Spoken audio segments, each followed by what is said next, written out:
அடுத்தபடியா உடல் கலப்பின செல்களை தேர்ந்தெடுத்தல் அப்படின்னா என்ன அப்படிங்கறத பார்க்கலாம். அதாவது இதுல முதலாவது என்ன கொடுத்திருக்காங்க, ஹைபிரிட் அப்படின்னா கொடுத்திருக்காங்க. நம்ம என்ன கேள்விப்பட்டிருக்கோம், ஹைபிரிட் அப்படின்னா கேள்விப்பட்டிருக்கோம்.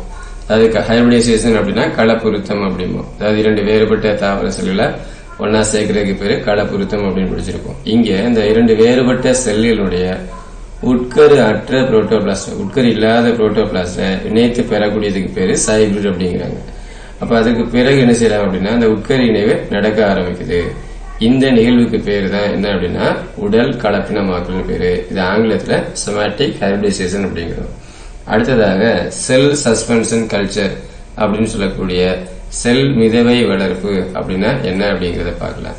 அதாவது ஆய்வுக்கூட சோதனை முறையில சில தனி செல்களையோ அல்லது செல் தொகுப்பையோ நீர்ம ஊடகத்துல வளர்க்கிறது, அதாவது லிக்விட் கல்ச்சர் அப்படிம்பாங்க. நீர்ம ஊடகத்துல வளர்க்கக்கூடிய முறைக்கு பேரு தான் செல் மிதவை வளர்ப்புன்னு பேரு. அது மட்டும் இல்லாம சுழற்சி கலக்கி கருவியை பயன்படுத்தி கிளர் ஊட்டப்பட்ட கேலஸினுடைய ஒரு பகுதியை நீர்ம ஊடகத்திற்கு மாற்றுவதன் மூலமா செல் மிதவை தயாரிக்கப்படுகிறது. இப்ப செல் மிதவை வளர்ப்பு அப்படின்னா முதல்ல என்ன செய்யணும், செல் மிதவை தயாரிக்கணும். இந்த மிதவை தயாரிக்கிறதுக்கு என்ன செய்யணும் அப்படின்னா சுழற்சி கலக்கி ஸ்டிரர் அப்படிம்பாங்க. ஒரு கலக்கிறதுக்காக ஒரு கருவி மாதிரி இருக்கும். அதை பயன்படுத்தி என்ன செய்யணும் அப்படின்னா நன்றாக கிளர் ஊட்டணும். கிளர் ஊட்டப்பட்ட பிறகு அந்த கேலஸுடைய ஒரு பகுதியை மட்டும் என்ன செய்யணும் அப்படின்னா லிக்விட் மீடியா அப்படின்னு சொல்லக்கூடிய நீர்ம ஊடகத்துக்கு மாற்றணும். இப்படி மாற்றுறது மூலமாக தான் நமக்கு செல் மிதவை தயாரிக்கப்படுகிறது.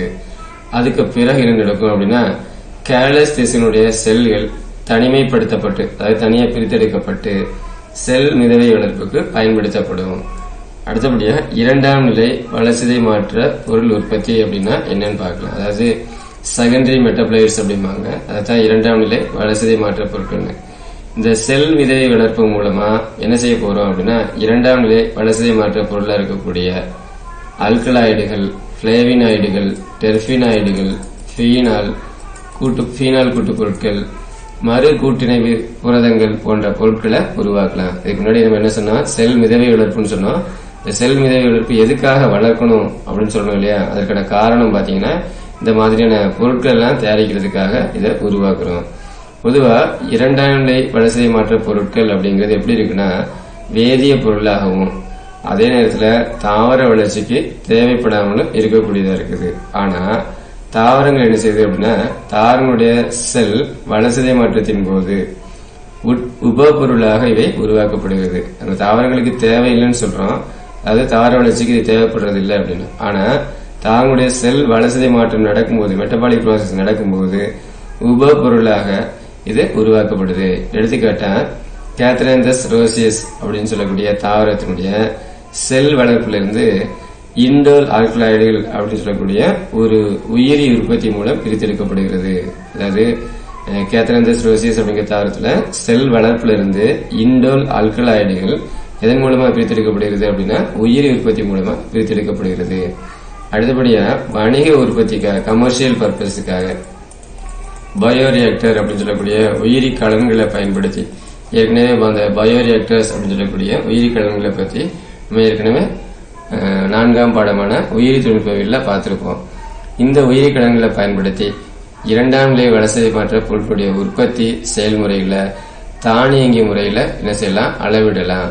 இப்ப அதிக திறன் இருக்கக்கூடிய இரண்டாம் நிலை வளர்சிதை பொருட்கள் உற்பத்திய எந்த வளர்ப்பில் நம்ம பழக்கலாம் அப்படின்னு சொன்னா செல் மிதவை வளர்ப்பின் மூலமா மேற்கொள்வதற்கு சில உத்திகள் இருக்குது, அதுல டெக்னிக்ஸ் இருக்குது. அது என்னென்ன அப்படின்னா உயிரிசார் நிலை மாற்றம் அப்படின்னு சொல்லக்கூடிய பயோ டிரான்ஸ்ஃபர்மேஷன் ப்ராசஸ்.